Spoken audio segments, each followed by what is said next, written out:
Americans.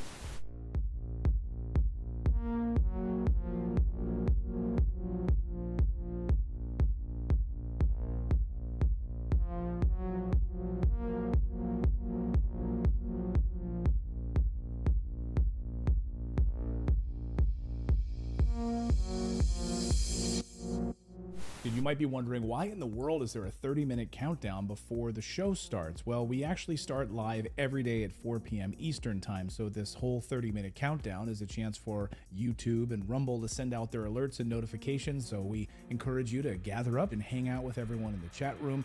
So every day at 4 p.m. Eastern time is when we do this show live. You can join us for the countdown if you like, or just set your clock and reminder that at 4 p.m. Eastern is when we go live. You can also make sure you subscribe and turn on that bell notification, so hopefully you will get a notification.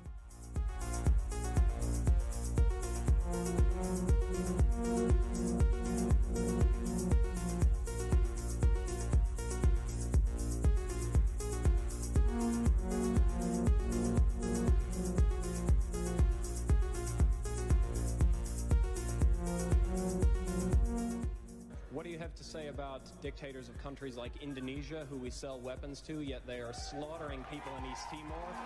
What do you have to say about Israel, who is slaughtering Palestinians, who impose martial law?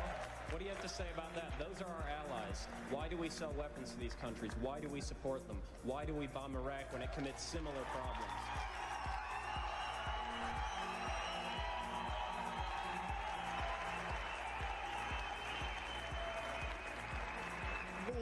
There are various examples of things that are not right in this world, and the United States is trying.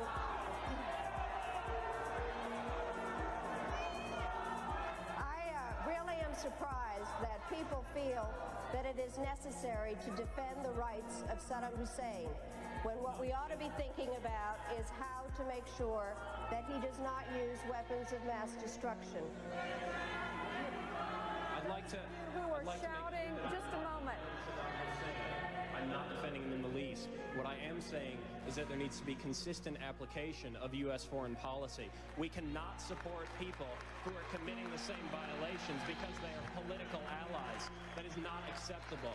We cannot violate UN resolutions when it is convenient to us. You're not answering my question, Madam Albright.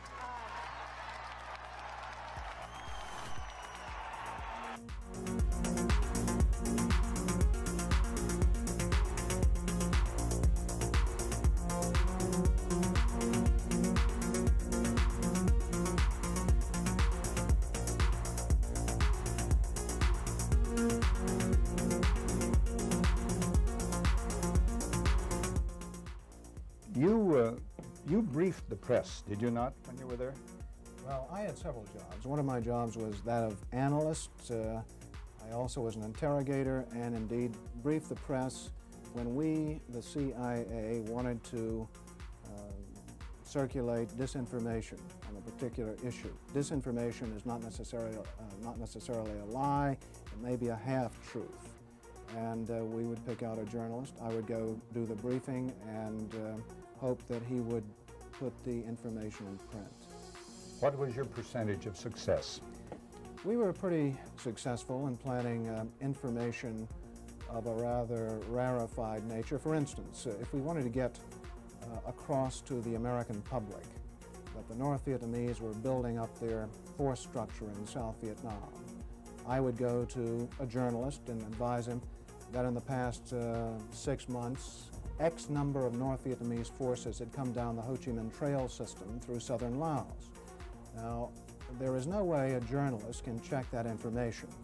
That's data derived from radio intercepts, spy in the sky photography. So either he goes with the information or he doesn't, and ordinarily or usually the journalist would go with it because it looked like some kind of exclusive. Go after these gentlemen.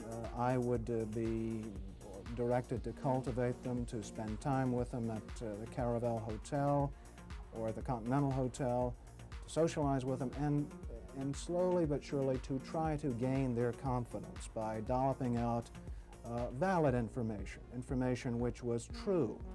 And then I would drop into a conversation the data that we wanted to get across, which might not be true.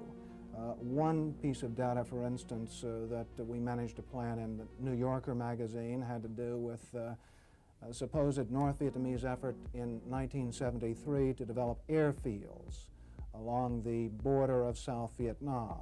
The reason we wanted to plant this information was that we were trying to persuade the U.S. Congress that Saigon should continue to get a great deal of aid, and that the North Vietnamese were the chief violators of the ceasefire accord. That was printed in the New Yorker magazine under the byline of Robert Chaplin, as indeed was a great deal of such information which we tried to circulate. Frank, a two-part question. What were the objectives of or what was the objective of the CIA? What about the moral implications of what you were doing in feeding this information? Did the objective override the moral implications, moral problems?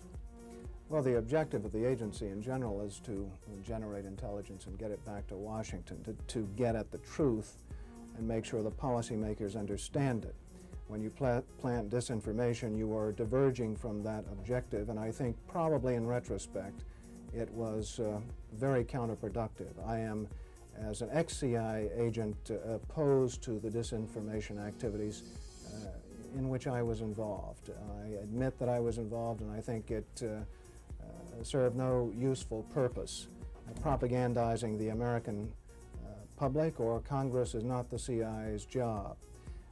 As to the morality of what the CIA was doing or that particular activity, the war was a very relative thing.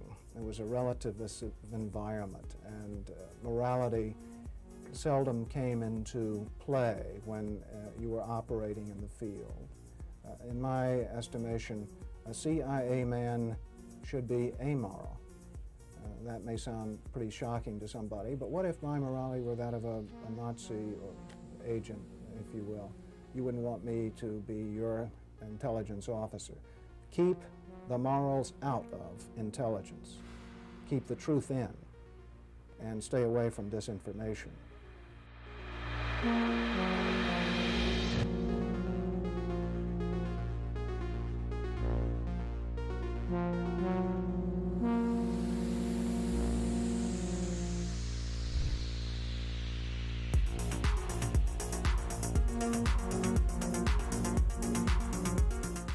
It would have been more appropriate for Mr. Trudeau, Prime Minister of Canada, to address this House according to Article 144, an article which was specifically designed to debate violations of human rights, democracy, and the rule of law, which is clearly the case with Mr.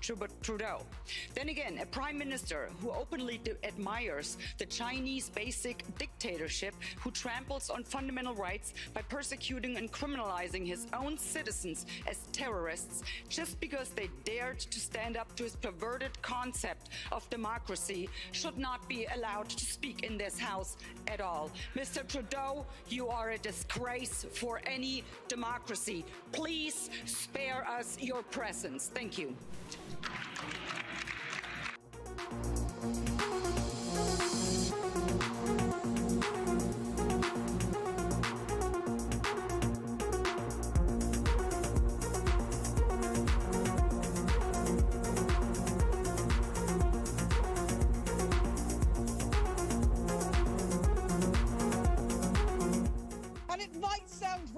Colleagues, but the answer to war is not more war, it's peace. And peace isn't delivered by the barrel of a gun, it's delivered by diplomacy, by dialogue. You can wish away your continent's history, but we share a continent with Russia. We will sit down with Russia. There will be a negotiated peace, and this organization should be promoting it earlier rather than delaying it and making sure that more Ukrainians die. Your feigning of sympathy rings hollow. It makes me sick, to be honest with you.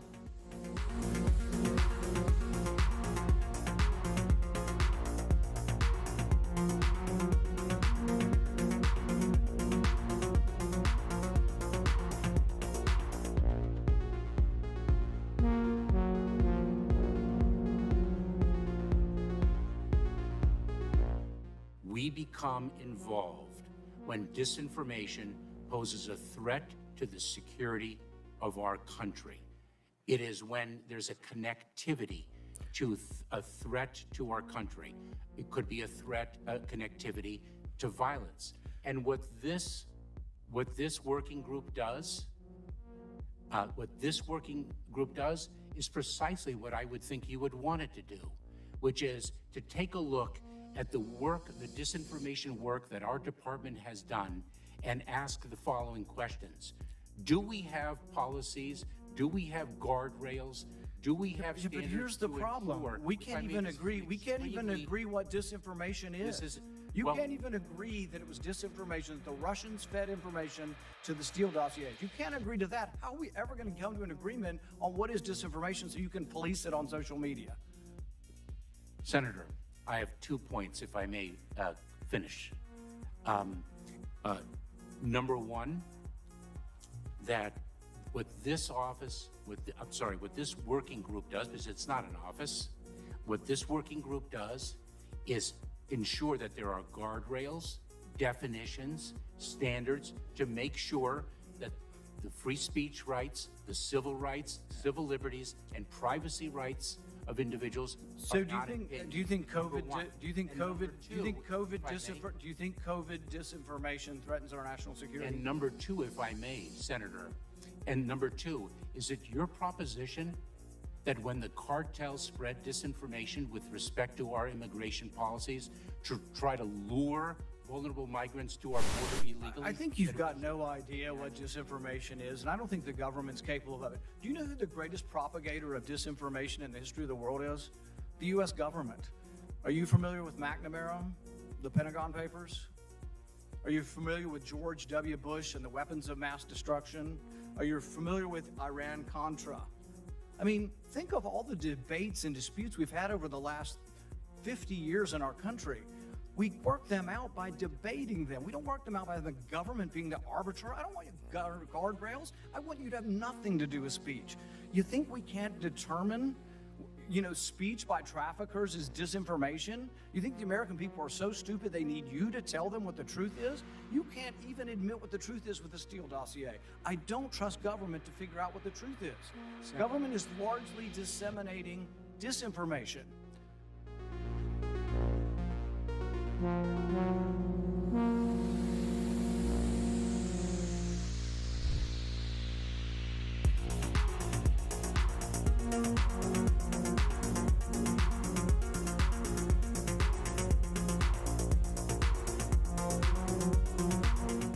Hey everyone, just as a reminder, our show starts at 4 p.m. Eastern Time, just a few minutes from now, but I should remind you that we have a daily newsletter. It's totally free. Natalie and I work very hard on it every morning over our cup of coffee, putting the stories together that we think are important that the mainstream media is going to ignore. All you need to do is go to our website. It's just redacted.inc. Put in your email address. We won't ever sell your email to anybody. And then you'll receive a welcome email. And all you need to do is verify that email, and 7 a.m. Eastern Time is when we send out our daily newsletter. And it's about 5 or 10 minutes in length that you can read it over your cup of coffee. And like I said, we cover 4 or 5 of the big stories of the day, plus a couple of things you might have missed while you were sleeping. We try to have some fun with it, add a little humor into it.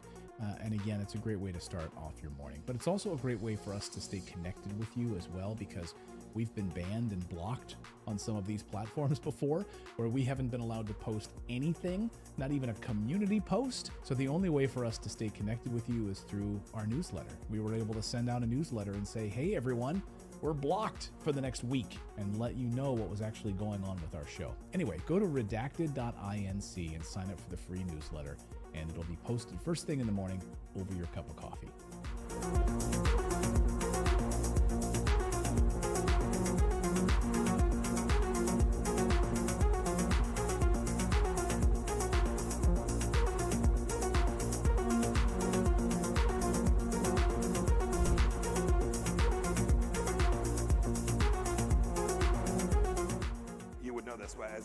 This is a bit of an aside, but in terms of how you think about problem sets, when I was a cadet, what's the cadet motto at West Point? You will not lie, cheat, or steal, or tolerate those who do. I was the CIA director. We lied, we cheated, we stole. It was like we had entire We had entire training courses.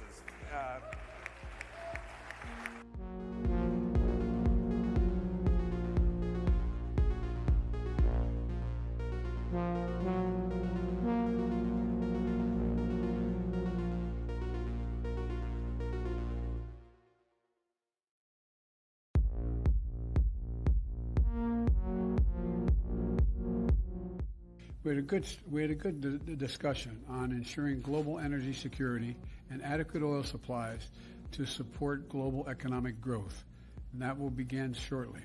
I'm doing all I can to increase the supply for the United States of America, which I expect to happen. The Saudis share that urgency, and based on our discussions today, I expect we'll see further steps in the coming weeks. Are you worried about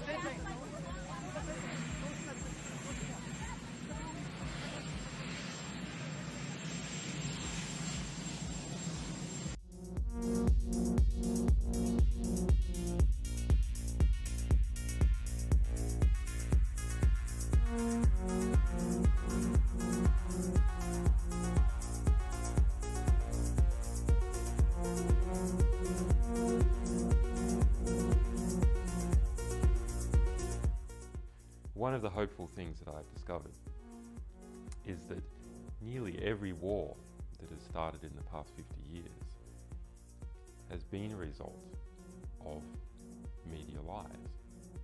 The media could have stopped it if they had searched deep enough. If they hadn't reprinted government propaganda, they could have stopped it. But what does that mean? Well, that means basically populations don't like wars. And populations have to be fooled into wars. Populations don't willingly and with open eyes go into a war. So if we have a good media environment, then we'll also have a peaceful environment.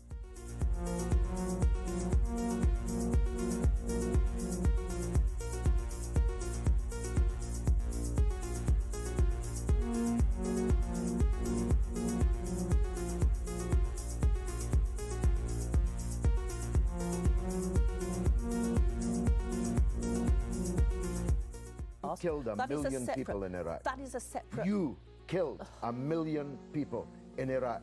It's incredible that you have the brass neck to be sitting here now urging another Iraq war. George, after if what I you've was already still in done. Parliament, I...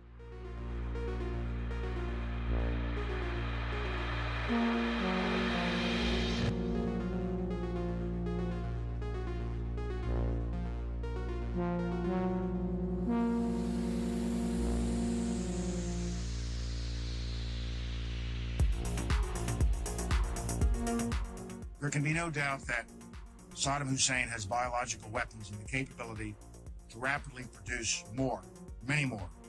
And he has the ability to dispense these lethal poisons and diseases in ways that can cause massive death and destruction. If biological weapons seem too terrible to contemplate, chemical weapons are equally chilling.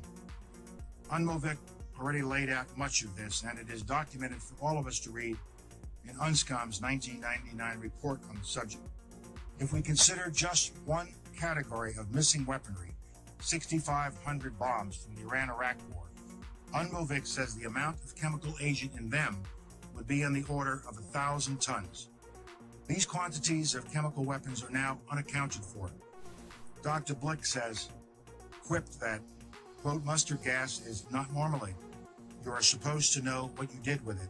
We believe Saddam Hussein knows what he did with it, and he has not come clean to the international community. We have evidence these weapons existed. What we don't have is evidence from Iraq that they have been destroyed or where they are. That is what we are still waiting for.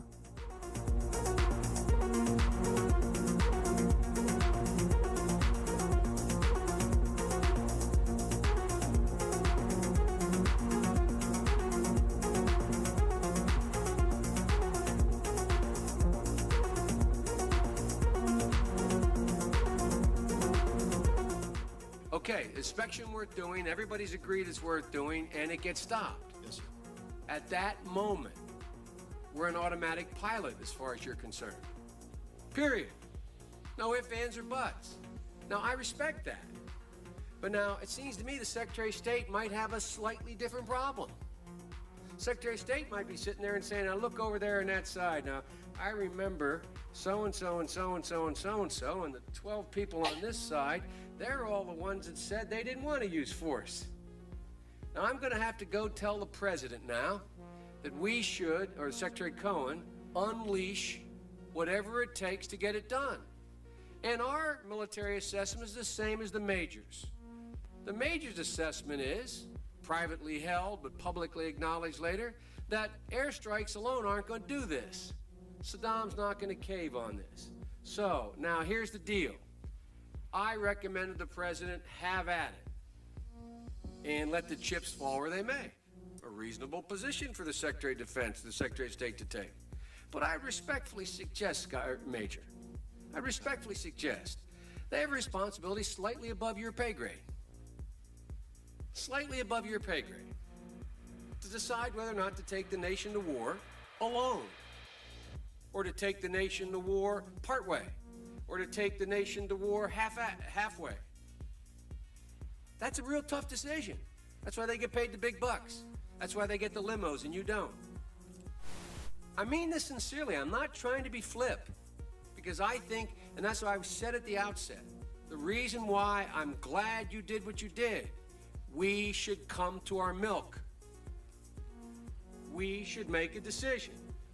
But in terms of whether the Secretary of State has no more to consider than you do as the arms inspector, you didn't get in, didn't get my job done, get me in. Period. You made the deal, right? That's the deal. A deal's a deal. Get me in. Scott Ritter, I'm ready to go. It's not how it works. Now, maybe it should work that way. But wouldn't you acknowledge that if you were President of the United States or the Secretary of State, you'd sit there and say, now, okay, old Scotty boy didn't get in. We said he should get in. We want him to get in. It's important that he does get in. They're not going to let him in, so what are we going to do now? We know that France and Russia aren't going to be with us. We're quite confident China's not. We've already run those traps. They're not there. We're not sure where the United States Senate is, but have at it, boys. Go get them. And by the way, Scott and the boys say air power's not enough. I think it's a legitimate debate, Major. I think it's a legitimate debate. But I don't think we should be putting it in the context of, you have somebody up there at state saying, look, how can we weasel out of this agreement? We want to let this guy out there hanging. We're not this. It's a very practical political decision. Same kind of decision General Powell made. Same kind of decision President Bush made.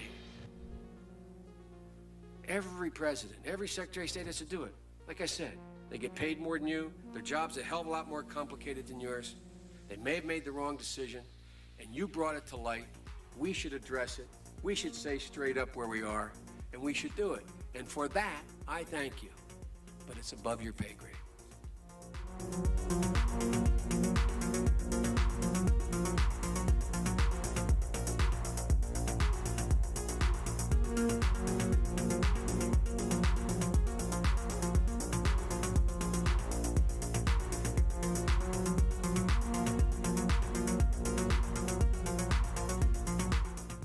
About 10 days after 9/11, I went through the Pentagon, and one of the generals called me, and he said, sir, you got to come in and talk to me a sec. He says, we've made the decision we're going to war with Iraq. I said, we're going to war with Iraq? Why? He said, I don't know.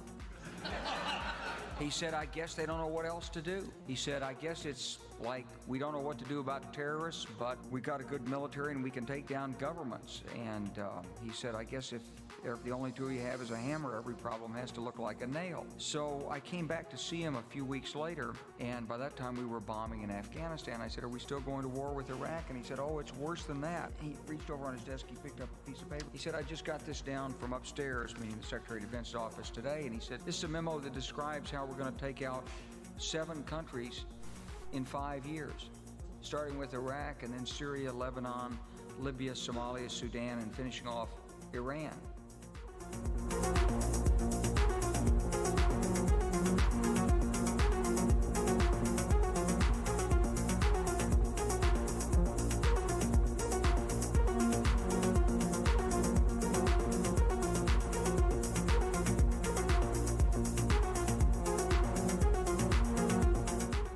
Hey everyone, Clayton here. The show is going to start at 4 p.m. Eastern Time. I should remind you that we have a VIP community. It's our Redacted Rebel VIP community. Now, this show is totally free, what you're watching right now, right? You can subscribe here on YouTube and Rumble, totally free. But if you'd like to support independent journalism, we are run by you. Without you guys, we wouldn't be able to do this show. We wouldn't be able to hire the team that we have. We wouldn't be able to afford the servers that we have. We wouldn't be able to afford the reporters that we have, the team that we have. So you can support us by going to redacted.inc, and on the right side of your screen, you'll see a VIP community button. Just click that, and for the price of a cup of coffee once a month, you can support us. We put out exclusive content, early interviews that no one else will see, live streams just for our VIP Rebel community. So again, it's totally free to watch this show. But if you do want to support independent journalism, we would really appreciate it. Come on over to redacted.inc, click on that community button, and decide if you want to sign up or not. It's totally up to you. We thank you. And meanwhile, the show will start in just a few moments at 4 p.m. Eastern Time.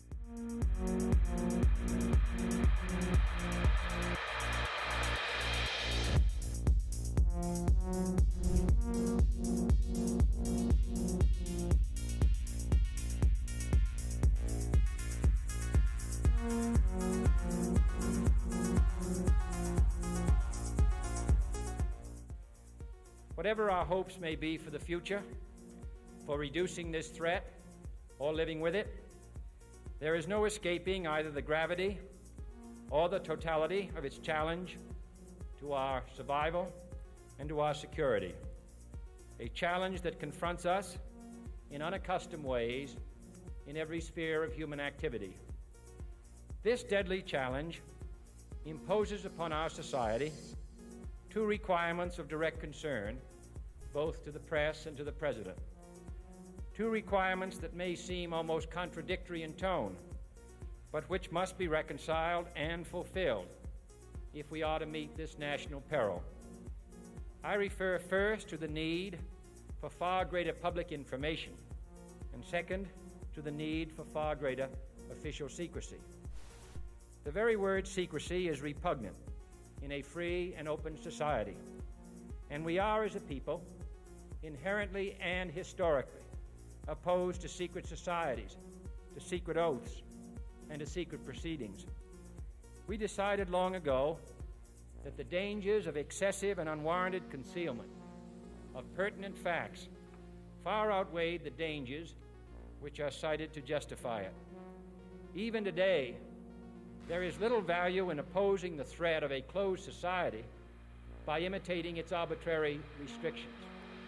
Even today, there is little value in ensuring the survival of our nation if our traditions do not survive with it. And there is very grave danger that an announced need for increased security will be seized upon by those anxious to expand its meaning to the very limits of official censorship and concealment. That I do not intend to permit to the extent that it's in my control. And no official of my administration, whether his rank is high or low, civilian or military, should interpret my words here tonight as an excuse to censor the news, to stifle dissent, to cover up our mistakes, or to withhold from the press and the public the facts they deserve to know.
Welcome, everyone, to Redacted on this Monday. I'm Clayton Morris. I'm Natalie Morris. And on this show, we cover the stories the mainstream media largely ignores. We try to cut through the propaganda. I think arguably the biggest story in the United States of America right now is the border crisis and what's continuing to unfold. The members of Congress, of course, fighting over this. The House of Representatives just a short time ago saying, hey, if this Senate bill comes over to the House, it's dead on arrival.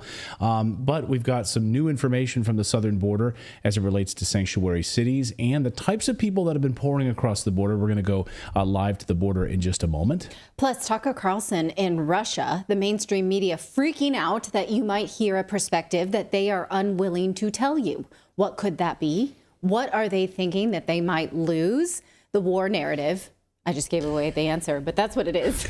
The ability to sell you a war. That's also the danger of watching Redacted as well. That's right. And also we're going to go to Canada because the MAID program, the Medical Assistance in Dying program, that's the nice way of calling it. It's really, of course, a genocide there in Canada. Well, the doctors there in Canada, which they already have a massive doctor shortage, of course, there's now a massive revolt against this MAID program. They're saying, we don't want to kill patients. Actually, that's not why we became doctors. Yeah, indeed. So all of that and more as Redacted starts right now.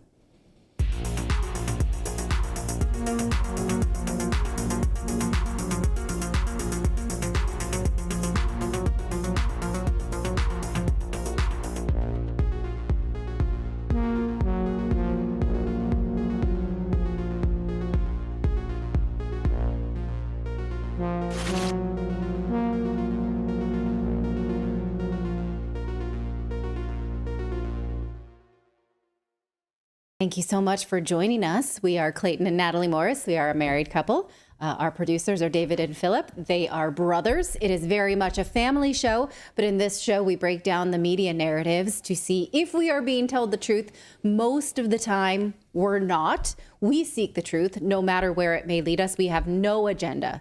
We have, other than the sponsors we tell you about on this show, we have no bias. We, most of the time, don't like the news that we report, but we're here to do it with some camaraderie. You come here for camaraderie. So thank you for joining us today. We have a lot of news to get to. That's right. And we are not, I love how people say, oh, this, some of these people in like alternative media. And trust me, I have no idea what the other people do, but they're like, oh, some of these people are controlled opposition or whatever. It's like, maybe they are. I don't know who those people are. And we're not. We have nobody that controls us or tells us what to do or what to say on this show. And we certainly are not funded by any big tech companies or anything like that. So we just say what we want, and we try to cover the stories I think that are the most important stories and that need global attention and that the mainstream media is ignoring on a large scale. And it's interesting to watch this Tucker story unfolding over the past 24 hours because the mainstream media, they're already putting the smears out, calling the propaganda on Tucker Carlson, and how this is being played in the mainstream media. We're going to dive into that. My mom recently said, who are your competitors? And I was like, liars. That's right. Really it. It's just people who lie. But anyone who has a show that's like ours is a contemporary and helps. So I don't compete with anybody who has a sincere approach to information. But yes, we compete with liars. Yeah. So liars, you're not welcome in this show. We're live on YouTube. We're live on Rumble. We're live on X. So good to see all of you guys tonight. We also have a daily newsletter we'd love for you to subscribe to. It's totally free. It's the best newsletter in the world. It's the way to kick off your morning, every morning, first thing in the morning. Just go to redacted.inc, put in your email address. We don't sell your information or anything like that. And you'll get a great newsletter Monday through Thursday. And we cover about 5 or 6 of the big stories of the day.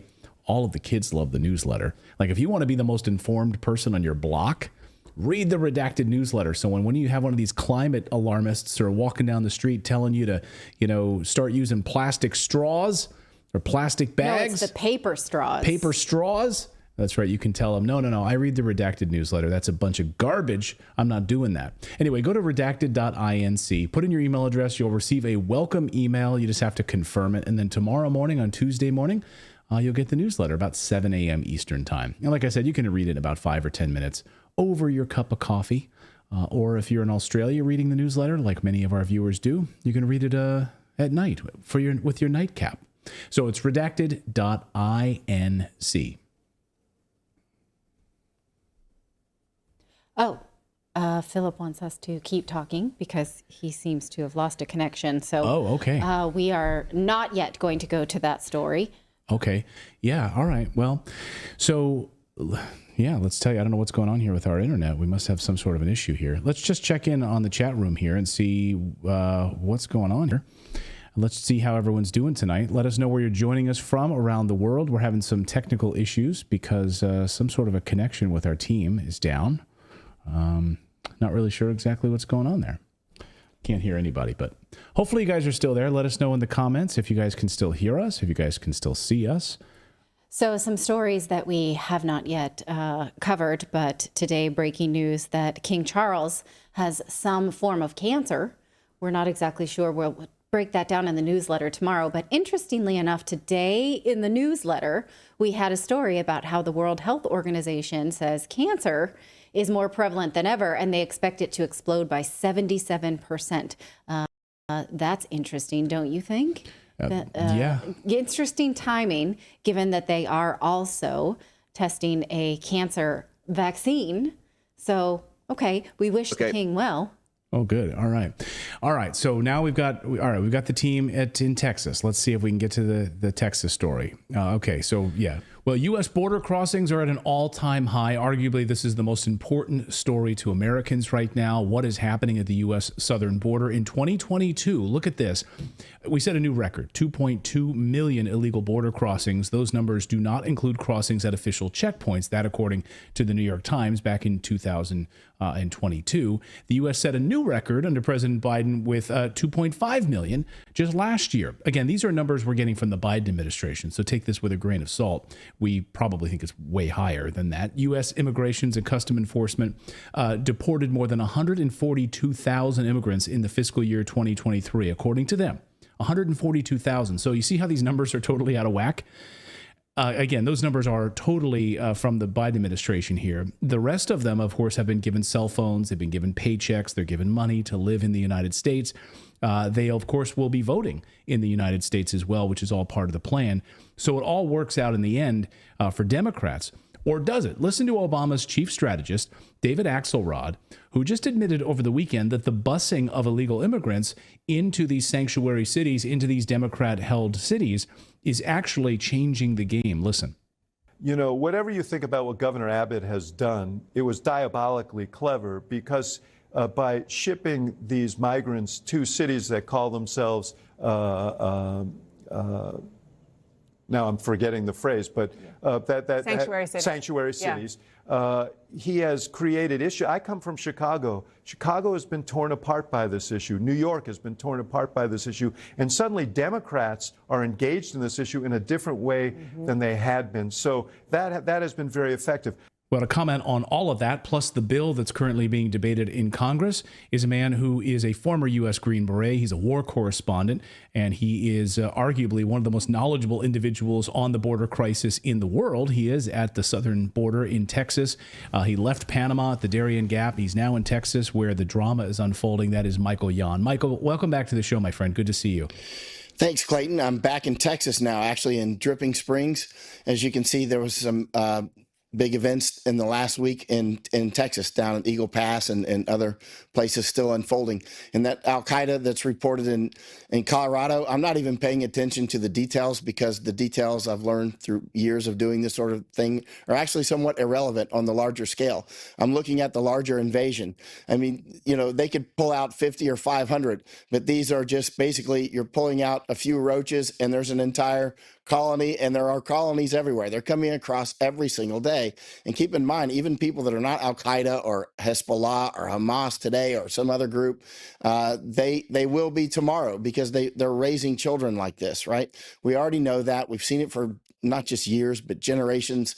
And so basically the news that they've captured maybe, you know, the reports 50 Al-Qaeda in Colorado, to me, that's almost yesterday's news because what I specialize in is more on the ground intelligence and analysis of what's coming tomorrow. And what's coming tomorrow is clearly straight up full-scale kinetic civil war. It's clearly coming. The ball is in motion. It's not about sparks. It's not about any of that. It's all about conditions. Ask any serious military officer, and they'll tell you it's not about sparks. It's always about conditions. And what do they always tell you? When I was in the Army, the military officers were always handing me history books. Read the history, Michael, read the history. And now I've read all kinds of stacks of history books, and I've gone out and I've seen history made in front of my eyes. And that's what's happening right now. We're being invaded. Now, with these buses that are busing people up to places like New York and whatnot, Chicago, those are feel-good moments. They make people feel good. Hey, we're teaching them a thing or two. But in fact, we're taking the hypodermic needle and shooting it straight into our heart. The border is still open, bottom line, period. All these other things are just play. The National Guard versus the feds or whatever. The border remains open, period. And now I'm down in Darien Gap all the time, as you know. I was just down there with Brett Weinstein and Chris Martinson and Ann Vandersteel and Masako Ganaha, who's been on your show, and was just down there with them again. And you see the camps are expanding in size. The flows are much more efficient now than they used to be. They've increased from 60 buses to 200 buses. Those are people after they make it through the Darien Gap, they get on buses and they start to head to the United States. So, I mean, I'm watching the infrastructure grow in Ecuador and Colombia and Panama and all the way up through. I was just over in Guatemala talking with intelligence people in Guatemala, and you can see that the United States is installing approximately 8 more camps into Guatemala. These are things that people know. Guatemala is actually a more serious funnel than Panama is. But Panama, I spend so much time in Panama because we also have the canal there. So Panama is one of the most vital terrains on earth especially for the United States. And so and Panama is where you can pick up a pulse of what's actually going on. Billy Meyer had been talking about this going back to the 1940s and 1950s about the wave of Islamists rolling into the United States, the Islamic fundamentalists. You've been predicting this for many, many years, this flood that's coming, and people are simply sitting back and allowing it to happen. And you hear this debate in Congress over the past few hours. So just a few short hours ago, you have Speaker of the House, Mike Johnson, going back and forth with Jerry Nadler of New York. And Jerry admits on camera the reason that they want these individuals in the United States is to change the voter rolls and to allow them to vote. Take a listen to this. That's not true. The New York City Council voted in December to allow this. It begins January 9, 2023. Cities in Vermont and Maryland already allow this, and similar measures are under consideration in Illinois, Maine, and Massachusetts right now. If the gentleman will yield? Yes. I believe those are considerations of allowing votes in municipal elections only. Right, but thank you. That's the point. Everybody wants to know at home, why would they allow this? Guys, they're allowing it because they're going to turn them into voters. That's what this is about. That's why we're jumping up and down and screaming, my friends on the video who are commenting about this. That's why we're so upset, because our constituents are frightened that we are losing our country. We're losing our security, we're losing our sovereignty, because we're going to allow people from 160 different countries around the world to come in here and decide our elections. That's it. Here it is on record. You all heard it. I'm out of time. I yield back. So right there on camera, admitting Democrats are saying, yeah, we're just going to allow them. We're going to allow them to vote in these municipal elections. That it won't be a national election. Oh, okay. That's okay. So it is replacement. This is exactly what's happening, right? Right. And keep in mind, this isn't just about the voting. Voting is just an intermediate step to full takeover, right? And once and they're allowing them to join the military now, police forces, intelligence, and that's for years. We've had Chinese communists joining our highest levels, Department of Homeland. We got people with the highest security clearances who people can't even understand them because of their Mandarin base accents, right? I mean, I hear so many things from inside those circles. We've literally got people that should not even be in the United States who have the highest security clearances working in communication centers and embassies and that sort of thing. We're totally ate up. We have to do we're going to have to get quite serious about this. So when we get serious about it, I mean, what does that involve? I mean, you brought up a great point, like this feel-good moment of busing these illegal immigrants up to Chicago so we can stick it to Lori Lightfoot when she was mayor. We can stick it to Eric Adams and, hey, you want your sanctuary cities? That's great. But what we should be doing is putting those, if we have them, put them in those buses and turning them right around and heading back. So they're debating this craziness in Congress right now. What do we need to do right now? You're talking to Customs and Border Protection all the time. You're talking to these guys. who want to protect the United States, do they feel like they're getting the resources that they have that they need in order to carry out their job? There are a lot of serious patriots still in the military and in, for instance, Border Patrol. I've never seen an organization leak more than Border Patrol. I mean, that's a sign of their morale right there. They are patriots. They want to save the United States. A lot of the other people in Border Patrol, I'm down there at the border a lot. A lot of them are just like gears in a clock, and they don't even know what time it is. In fact, they don't even know they're gears in a clock. They're just, I'm doing my job, sir. How often do we hear that? You know, we grew up hearing stories about World War II, and then I was lucky enough to be stationed in Germany in the Army. And, you know, and I went and I studied a lot of these historical things that unfolded that were quite intense, obviously, genocide. And one of the refrains that we often heard was, I was just following orders, just doing my job. And I literally hear that on our U.S. border. Often people are like, look, I'm just doing my job. I don't want to lose my job. I don't want to lose my pension. I'm like, do you understand? They will be loading you on buses soon. Right. And it's with a one-way ticket. This is very deadly serious. But you can see how the average man, a common man, can just be like a gear in the machine. One retired colonel told me, he said, Michael, organizational structure dictates outcome. Right. Organizational structure dictates outcome. And that's, you know, just distilled truth right now. We've got this organizational structure that is now can be weaponized against us and has been. You see people like Lori Lightfoot and Biden and Obama. These aren't the causative agents. These are products of causative agents, right? Obama is just a poison fruit on a tree that was planted long before he was born, right? I went to his school, by the way, twice, where he went to elementary school. I went to that school twice over in Jakarta in Indonesia. He acts like he's some poor black child. Let me tell you what, look up Obama's school on Google Earth and you see nothing around it. It's like the Beverly Hills of Jakarta. It's a bunch of huge estates. It's high wall. Just look on Google Earth. I've been down there. I've been to his school twice, and they got a statue of him there. I think they don't like him too much, actually, based on my last trip there.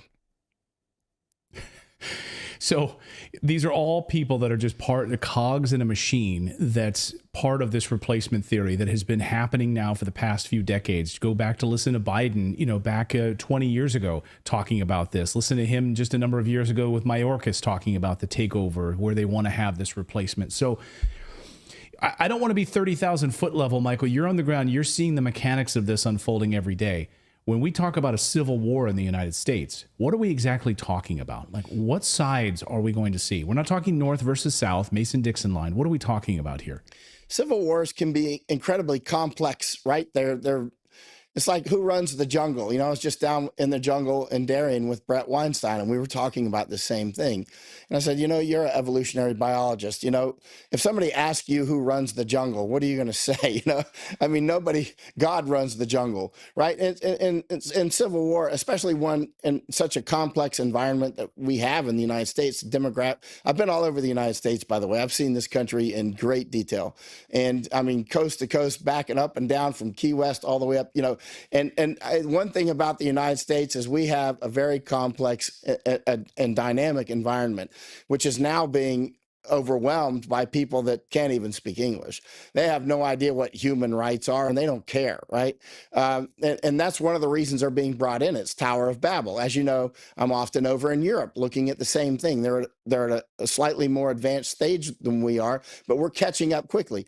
We've talked about Tri-State City on your show before. Tri-State City is an area between Netherlands, Belgium, and Germany where huge amounts of aliens are being pumped in order to take and create a smart city there, basically supplant all the Dutch farmers, and not just farmers. You always hear about the farmers. It's also the fishermen, right?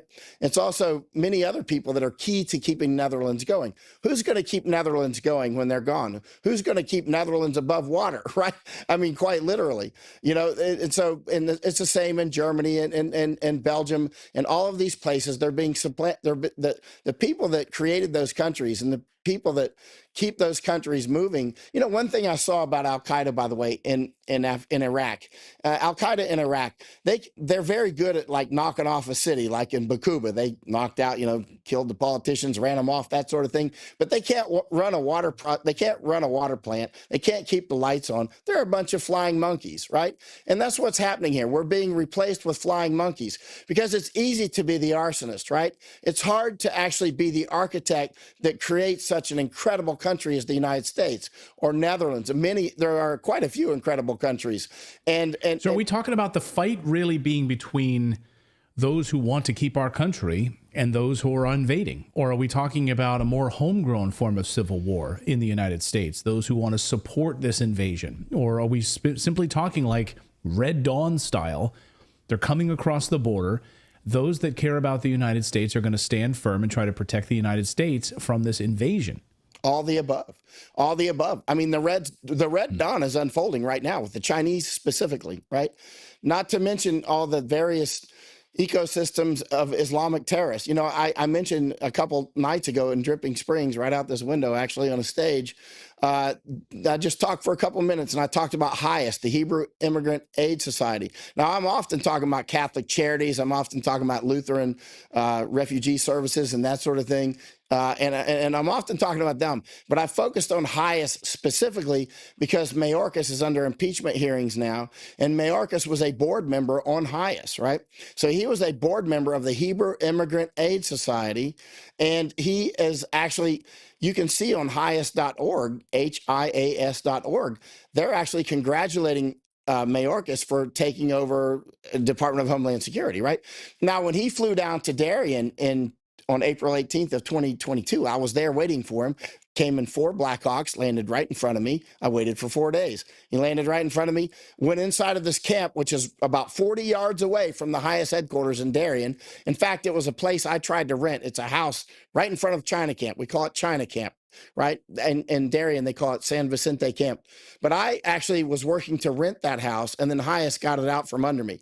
So HIAS actually is right in front of China Camp, the camp that's being used for Chinese to invade the United States and others. Syrians go through that camp every single day, as do Venezuelans, which means Hezbollah goes through constantly, right? And so China Camp is the camp that he went to and poured more money into and increased in size and efficiency. You should see the drone footage of the day that he's in there, April 18th, 2022, and what it looked like about 3 weeks ago when I was down there last time, right? I mean, it's tremendously larger. And by the way, the trailers in China Camp, San Vicente Camp, called, that's what they call it in Panama, San Vicente, the trailers are made in China, by the way. So American money, and HIAS is, so that's why I'm talking about HIAS. Naturally, there was Antifa here at this speech that I gave, actually, and got doxxed since then. Last night was doxxed. And said that when I was talking about HIAS, it was anti-Semite, anti-Jew. I was saying very clearly, Jewish money is being used to pull in Hezbollah, who will clearly end up in Fort Lauderdale on a golf course screaming Allahu Akbar, right? I mean, and you can't make up this stuff, you know, and you've But then they'll call you an anti-Semite. They'll call you an anti-Semite. I'm like warning you not to take the jab. I'm warning you not to, I'm warning you not to keep funding these people coming through. They're going to show up in a synagogue in Brooklyn. And yet, that's anti-Semitism to Antifa, of course. But Antifa is part of that ecosystem of information warriors. Well, we're watching this unfold. We're going to see what happens in the House of Representatives with this bill. I mean, it's laughable. I mean, it's laughable that they're literally including these provisions in here for voting, of course. We're seeing this happening right before our eyes. Americans need to wake up, That's why we're continuing to follow the story. It's, I think, the most important story in America right now. It's going to influence the United States for decades to come. Michael Yon is at the border. He's going to be monitoring things down there over the next few weeks before he heads back to Panama, watching the migrant flows from Panama up into the United States. Hopefully Congress wakes up and pays attention to the story that we're covering here. Michael, great to see you. Thanks so much. Thanks, Clayton. Doc Chambers really wanted to come on, but he got called away. And anyway, he wishes his best. Yeah, Doc was going to be on with you tonight, so we'll get Doc on real soon. So tell him we're sorry we missed him tonight. But you guys are doing great work down there, and continued great work to you guys down there. Thanks, Michael. Thanks, Clayton. Bye-bye. Appreciate it, Michael. Really appreciate it. And, you know, it's interesting. I think Michael talked there briefly, I think, about Al-Qaeda. And one of the questions that's come up over the past 24 hours is because this gentleman in Colorado has gone viral. This has been viewed now millions of times. And now we have a response from the Denver PD this afternoon, about an hour ago, responding to this video. And there's like a little shaky response here from the Denver PD. Like, what exactly is going on here? So listen to what he had to say about what's happening in Colorado. So I just had a conversation with a Denver police officer at the airport, and we were talking about the crime that's going on, not only in Denver, but our country. And he says, "They will not tell you this. I'm not even supposed to talk about this, but I don't care anymore. We've arrested, the Denver police in Denver has arrested over 50 Al-Qaeda members in the last 2 months. 50. Okay, so with that said, we started talking about everything else. And we started talking about where the budget's going and how they don't have enough police cars. They're going to be putting them on foot. We started talking about all the migrants that have been coming over the border and how they're cutting the police budget in all major cities, including Denver. And then we started talking about how there's sleeper cells all over Colorado. He's talking about South Americans. He's talking about people from Central America. He's talking about people from China. He's talking about people from the Middle East, all over. And he says the police know this, the state police and the local police, and they're not allowed to do a damn thing about it. So now this afternoon, we have a response from the Denver PD. They came out and said, there's this video about, 50 Al-Qaeda members, and they just said it's not true. Now, a lot of people are responding saying, well, what part of it's not true? And they linked to, and the Denver PD then linked to 2 arrests and 2 cases right now that the feds are handling as it relates to material support for ISIS in Denver.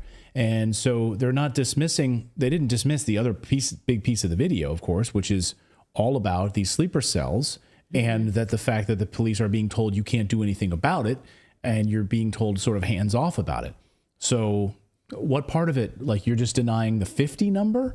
That's easy to say. It could be 48. It could be 50. You'd be like, 30. You'd be like, no, that's not true. Could be 51. Well, what part of it's not true?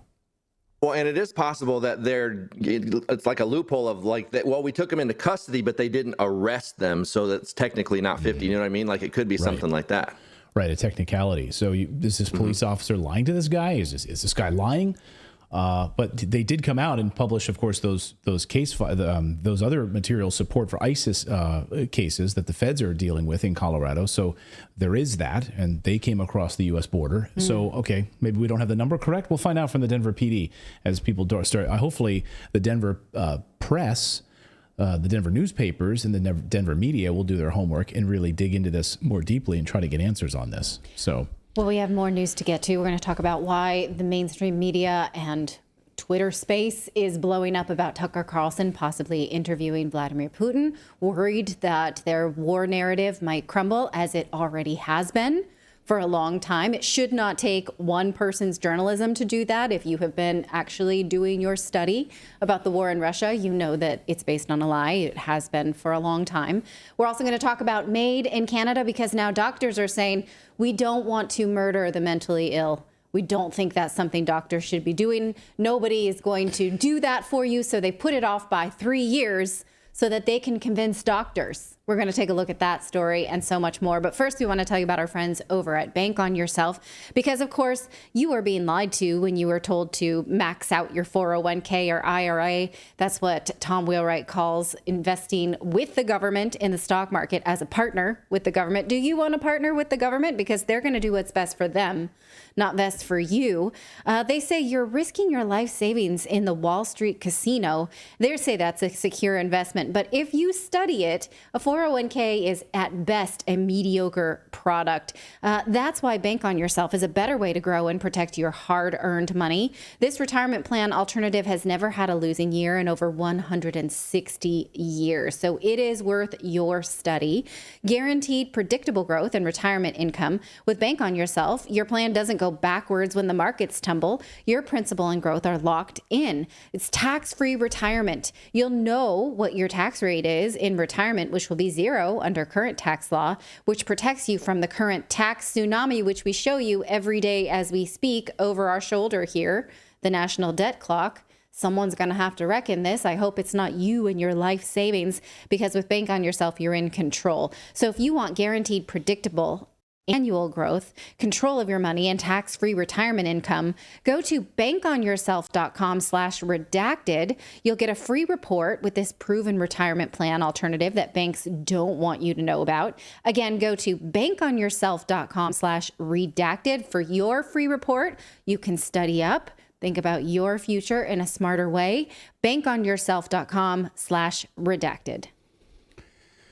Well, Tucker Carlson is in Moscow. Yeah, that's right. Russia. That's right. He's in Russia. And the corrupt U.S. Political class is shaking in its boots over this story. They clearly don't want him to expose their lies about the war in Ukraine or sanctions against Russia or any of the other propaganda that is been spoon-fed to you over the past few years about Russia.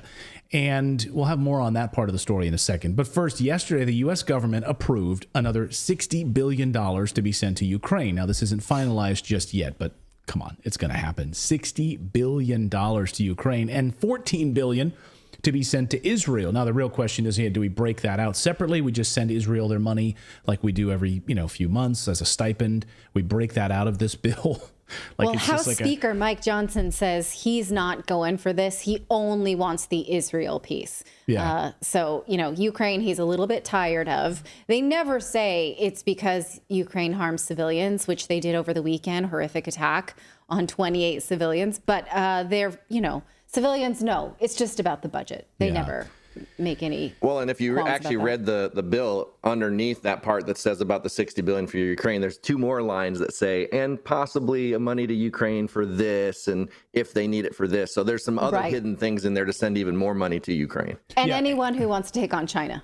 Sorry, I'm stepping on your piece. Yeah, that's okay. Anyway, so let's get back to the numbers here. So another $14 billion to be sent to Israel if they break this out of this, right? So if Mike Johnson gets his way, it's broken out. They'll just send them their check like they do every month. Like, I guess it's like some sort of an alimony payment. I don't know. But anyway, it's really interesting when you look at why Israel continues to get so much money from the United States and the Israeli foreign exchange reserves. Just a reminder that Israel has a massive surplus of cash, over $200 billion. According to the Bank of Israel, $200 billion. They also have a free universal health care plan. So every Israeli and permanent resident, of course, gets free health care. And, oh, by the way, they have a space agency as well. So Israel, the smallest country by population size, has a space agency. Yes, indeed. And thanks to Senate candidate Sam Parker for posting this on X. So we know about a lot of these things, and the comments is just hilarious on this. So they have a $200 billion surplus. So we should send them another $14 billion just to add into their surplus. I remind you that aid to Israel was in our COVID relief packages. These are the things that made President Trump hit the roof because the Senate kept bringing him these packages, and he's like, this is not for COVID. Why are we paying Israel? Why are we paying Chile? And they're like, wait a minute, why is this guy questioning us? This doesn't usually happen in Washington. Someone's questioning us? I don't get this. And then he would say, scrub this and bring it back to me. And the media would scream. Yeah. Oh, you don't love Israel? You don't want to send money to Israel? Anyway, just so we're on the same page, just so you understand some history here and where some of this money is going to, that Ukraine is using the American-made HIMARS that we've been sending them to kill innocent individuals. This weekend, Ukraine used HIMARS to destroy a Sunday bakery in Luhansk as people were gathering up on to go to the bakery on a Sunday, killing 28 civilians. A bakery is clearly a military target. How is that car? What am I looking at? I don't know. A car being. I think that's cleanup. If that's a crane pulling it up, or if it got stuck on a telephone pole or something. I think they're using a crane to lift up the smashed cars and everything.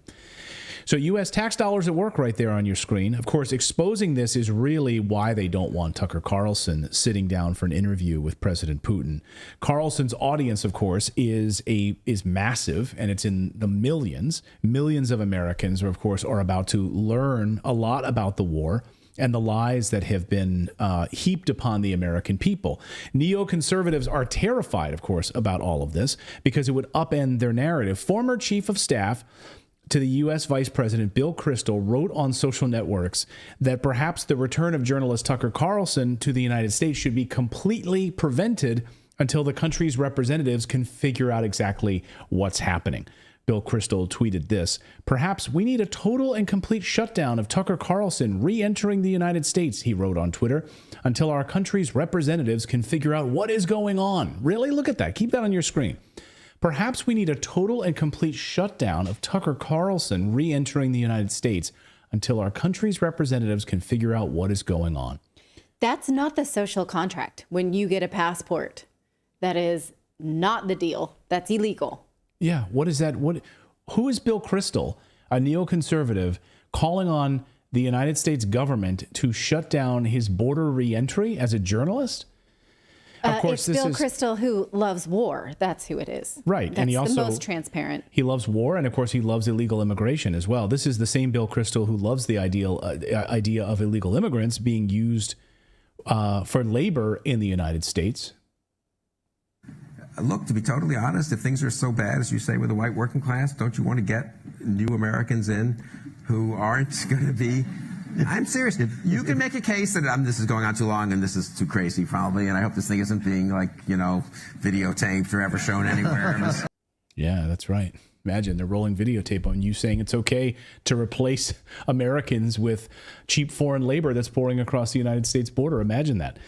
In 1980, so listen to this. In 1998, 5 years after the bombing at the World Trade Center, John Miller, a reporter for ABC News, went to Afghanistan and interviewed the most wanted man in the world, Osama bin Laden. Then he flew back to the United States and posted this interview for ABC News. In May of 1998, ABC News correspondent John Miller went to Afghanistan to conduct an interview with bin Laden. Bin Laden's appearance was cause for celebration for his men. All hell breaks loose. Missiles are shot up in the air, tracer bullets, and men love to see him. The words he was using were extremely powerful and frightening. He had three principal issues. One was to remove the U.S. military presence from Saudi Arabia. The other was to end the U.S. support of Israel, particularly as it affected negatively the Palestinians. And three was, at that time, an immediate halt to the bombing of Iraq, and even still now today. Well, by the way, how do they let a journalist do his job and then return to the United States? Right? He didn't even tell lies. He said the truth. No, and he told the truth. And by the way, isn't it funny? He goes, what he said was terrifying. That reporter said what bin Laden said was terrifying, which is end U.S. occupation of these countries, stop bombing Iraq, and stop giving unfettered money to support of Israel, which harms Palestinians. So that reporter said that was terrifying. Just a little side note, just not to editorialize at all on that, of course, but just very interesting, right? But how do they let a journalist, he literally left the United States, went and interviewed the most wanted man in the world, Osama bin Laden. And then they let him back in, and then ABC does a whole report about his time with Osama bin Laden. Maybe if he were a bigger name, if he were more charismatic, if he were a Bill O'Reilly or at the time, yeah, right? Oh, no one's going to care what this guy says for ABC News, and we're doing a good job selling the lie of this war, so it's okay to let just one dude through. I guess, yeah. And Sean Penn, not even a journalist, didn't he go hang out with like El Chapo or something for a long time and do some? That's right. That's right. I forgot about that. Yeah, that's right. You know, not to mention hanging out with a terrorist and a war criminal in Zelensky. That's a whole other animal. But, so anyway, Robert F. Kennedy Jr. just tweeted this afternoon, saying the legacy media is in shambles because we've caught on to their lies and propaganda. Tucker Carlson has every right to interview Putin. We need more transparency instead of less. It used to be understood journalists would interview world leaders, even those with whom we were at war. Yeah, so, this afternoon, Tucker Carlson sat down with Vladimir Putin, went to the presidential palace, went inside the Kremlin and was there for about an hour, and then left. And apparently went to a kebab shop, which has not let an American have kebabs in this kebab shop for like 10 years. It was the first American let into this kebab shop, and the owner of it said, he looks all right. Let's get him some food. And then Sputnik News went out on the streets of Moscow and asked the people there, first of all, do you even know who Tucker Carlson is? You're Russian. Are you totally uninformed about what's going on in America? Do you know who Tucker Carlson is? He's apparently here in Moscow. He just interviewed President Putin. What do you think of this guy? And here was their unfettered responses. Watch this.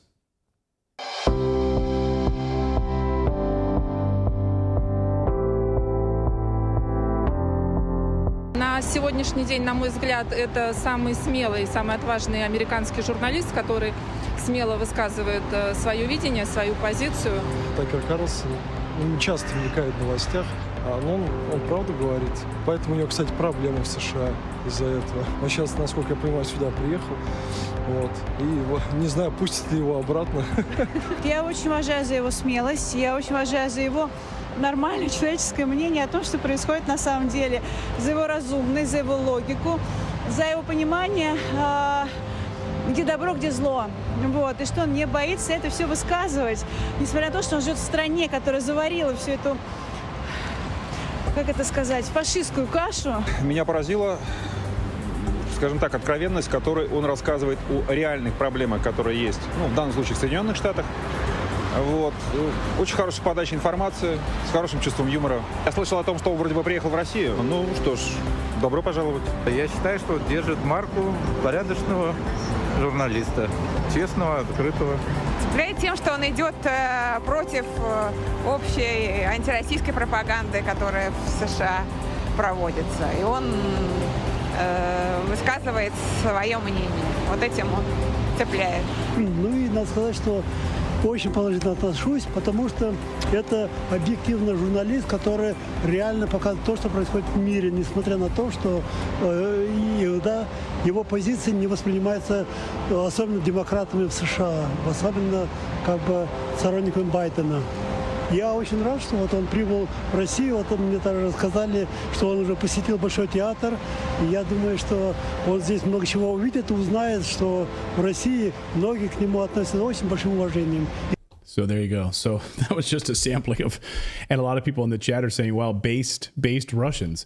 Yeah, and they're not going to like this. And the left is certainly not going to like this. And neoconservatives are not going to like this. Bill Kristol and these guys who want a perpetual war are going to jump all over this. See, he was well received in the Russian press, right. You know, for doing what? Like, he hasn't even come out and confirmed that he's even there, right, to the Russian people or anything, right?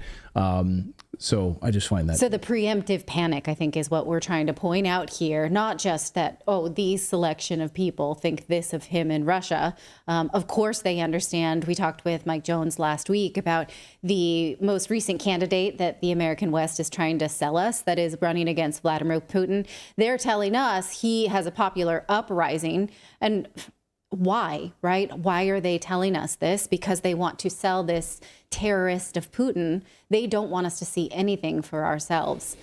One thing I thought it was interesting, and we'll talk more about this later, but Tucker told me this morning, he was surprised. He's just like, I can't believe how well this country has been doing under sanctions. He's like, you wouldn't believe it. And he's like, most Americans have no idea about this. He's like, every American should come and see this, because we've been told that Russia is being crushed under the weight of Biden's sanctions. Not by Redacted, you haven't. We've been doing our studying. Well, sorry, I was trying to chime in. My microphone was being weird. Wasn't there a big thing in the lead up to the war with Iraq where didn't 60 Minutes interview Saddam, and that was like this big to do, or did I dream that? Is that like a? Wow. I'd have to go back. You mean the first Gulf War or the second one? No, the second one. The second one where we I feel like maybe that's just like a Mandela effect and I dreamt that, but I could have swore there was like. Well, I know you're thinking of Mike Wallace. Certainly, had some amazing, some really big interviews, of course, in Iran. Those were I think those were famous interviews. But I don't know about Saddam being interviewed. I do seem to remember. Yeah, I see a 60 Minutes interview with Saddam Hussein, September 13th, 2001. Ah, okay. September 13th, 2001? 2 days after the... September 13th, 1988. And I'm December sorry, 1988 I meant. Yeah. Okay, yeah. Okay. Oh, sorry. Yeah, you should have checked with the bird. 1988. So, okay, a few years before But that's when we were friends with Saddam Hussein. That's when Donald Rumsfeld was chummy, and we were using Saddam Hussein as a good buddy and a good friend. He was doing killing on behalf of the CIA. Oh, yeah. Happy to support that. So I think it's just amazing to watch this sort of the media response to this Tucker Carlson interview, because what are they so afraid of? Let's lay it out here. What do you guys in the chat room think that they're so afraid of? They're afraid. Here, I'll give you my opinion first, because I'm here, is that they're scared, of course, that he'll lay out a narrative showing how the war in Ukraine has been destroying the United States, and point out all of the ways in which the United States is suffering as a result of the war. Mm-hmm.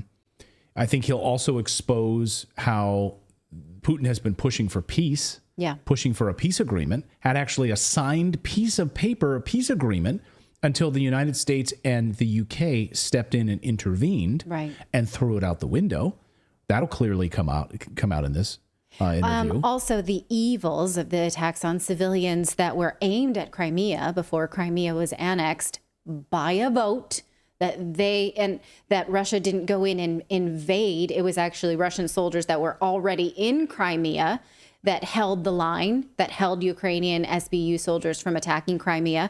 And I think the statistic is between 60 and 80% of Ukrainian soldiers that were stationed in Crimea then turned over to the Russian army and decided, we don't want to attack these people anymore. We never wanted to. Yeah, it's our family. Right. And the fact that the Donbas region also voted to join Russia, asked Russia to come in and protect them, that they'd been living a horror for a decade. These are things they don't want you absolutely to see. They want you to think that Putin is irrational. I hope we talk about I hope we hear about biolabs. What else, David? Well, I'm just going to say, I think that we are going, I know it's going to happen. We are going to see one of the biggest propaganda campaigns we've seen in a long time from all the pro-Ukrainian people about everything Putin is saying is complete bullshit. Like, none of it's true. Because, we know that they blocked RT News, so I'm just not looking forward to that campaign, because it's going to be everywhere. Yeah, I think you're right. Philip, what do you think? And let us know in the chat what you think. And there's a lot of people weighing in saying, we're going to see, in Sevastopol. I don't. Yeah. Go ahead. I don't really know. Like, I know it's what we do. It's kind of like news and speculation, but I just don't speculate on things like this. I'll know when I see it, Julia, I know it's kind of boring, but Julia says, are we team Russia now? No, we're team peace. Hope that makes that's what I think this whole mission is about. I think that's what this whole interview is about. It's about peace, and it's about waking people up, because right now the people that control the media in the United States are warmongers, and they are part of the neoconservative deep state, of course, which has been pushing this perpetual military-industrial complex, war complex. And it's all you need to do is watch CNN, watch Meet the Press, where they have all these generals and they have all these, these members of the military on their staff of these different news organizations pushing this narrative about war. Right. Well, and there's only one side. You say pick a side or whatever, but there's only one side that is actively calling for peace and trying to get peace, and has been very calculated with what they're doing, and that is Russia. You have the Ukraine is just following the footsteps of the United States, and they're just pro-war. They were going to go negotiate peace, and Boris, I almost said Boris Karloff. Johnson went over there and talked them out of the deal. So there's only one side that is trying to get peace. So that is why it's important that Tucker goes over there, so people can hear that Russia has been calling for peace from the very beginning. So, by saying we choose a side, we do choose the side of peace, but there's only one side choosing peace, trying to choose peace right now. Right. We don't have to like what we're reporting, but we've studied the narratives of this war and their lies. If that comes off as if we like Russia or support Russia, I'm sorry that you can't make a distinction between the fact that we understand that we're being sold lies and we don't know what we think of Russia. We've never been there. We know that our government sells us lies and people die on both sides. And we don't like that. Julia in our chat says she was joking. Okay, so Julia was joking. I think she understands. Yeah, no, it's not her but we see some more direct comments that just set my hair on fire. Like, they're pro-Russian bots. And I want to step on your foot for saying that and not being a more critical thinker. No, I'm pro-human, by the way. I'm pro all the civilians that have been killed. I'm pro making sure that these people are protected. I'm pro, not military-industrial complex.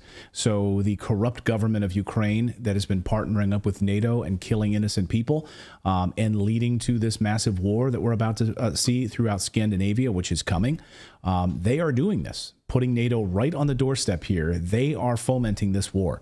We knew it back in Bill Clinton's day and way before that, by the way.